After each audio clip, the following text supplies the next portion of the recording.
It's the 25th of May, and this is just a brief upload with regard to the ongoing issues caused against my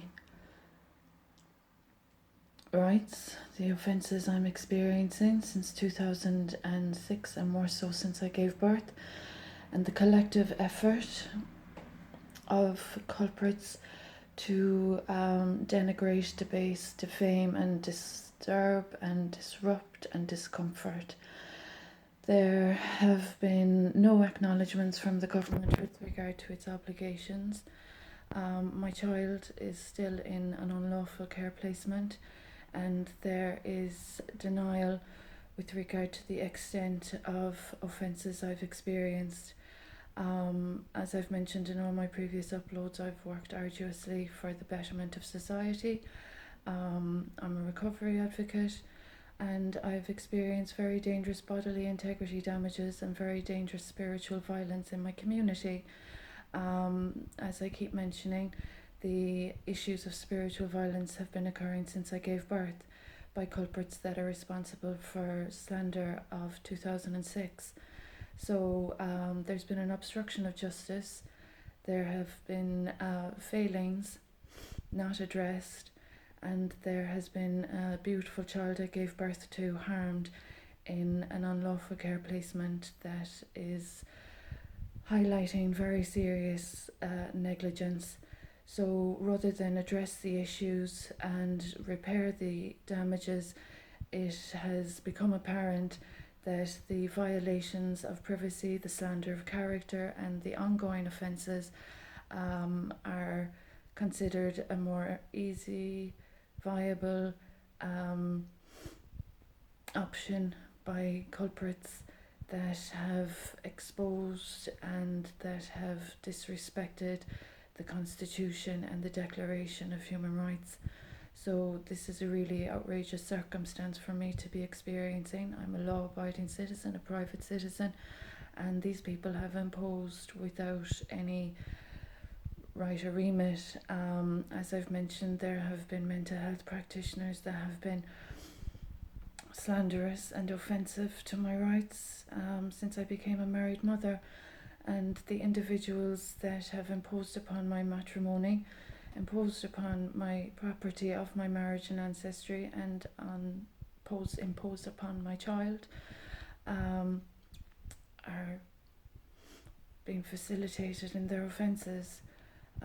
So it's really outstanding and shocking that in a 21 democracy the government has not prioritised a law-abiding citizen, a humanitarian, of our patronage. It's all very shocking that this has been facilitated on behalf of frauds that have been artificially modifying circumstances to suit their acquisitions from my work and my properties. So the issue of spiritual violence that I've experienced is after really highlighting a huge concern. Those that I've mentioned in previous uploads that have been of bodily integrity damages have not been within any premise lawfully transacting its work, their work, and there's just a host of issues after being caused and problems being exacerbated and not being addressed. So I'm being preyed upon and not being protected like my rights are entitled to be protected. The state is fully aware of my work prior to COVID-19.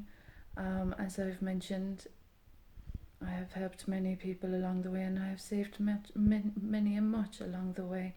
So it's very short-sighted with regard to those that have exploited my work and experience, and that the lack of gratitude and the huge amount of disrespect is so present and prevalent in this entire situation.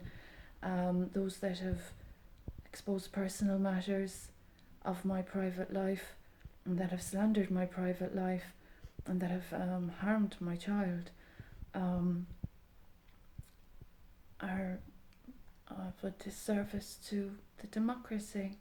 So this is just a little upload for the attention of the government with regard to royal patronage in Tralee, County Kerry, of my bloodline being disrespected, my child being disrespected, and reparations that are overdue.